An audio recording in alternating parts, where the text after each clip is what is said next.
ইষ্ট প্রতিষ্ঠার জন্য শুদ্ধ সত্তার প্রয়োজন।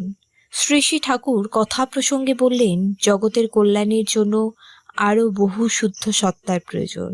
আমার মনে হয় তারা সব নিরালম্ব বায়ুভূত নিরাশ্রয় হয়ে ঘুরে বেড়াচ্ছে। জন্ম নেমার মতো ঠাঁই পাচ্ছে না, ঠিকানা পাচ্ছে না, দাঁড়ে দাঁড়ে করাঘাত করে বেড়াচ্ছে।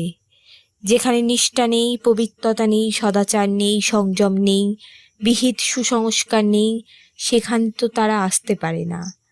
তাই তো আপনাদের কাছে অত করে কই দীক্ষার কথা, বিবাহ সংস্কারের কথা, সুশিক্ষার কথা, পরিবারগুলিকে আর্যাচারে অভ্যস্ত করে তোলার কথা।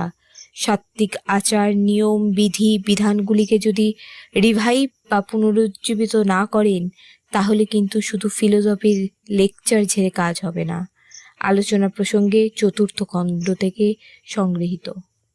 ঠাকুর সম্পর্কিত আরও ইষ্ট প্রসঙ্গ শোনার জন্য এই চ্যানেলটিকে অবশ্যই সাবস্ক্রাইব করে রাখুন।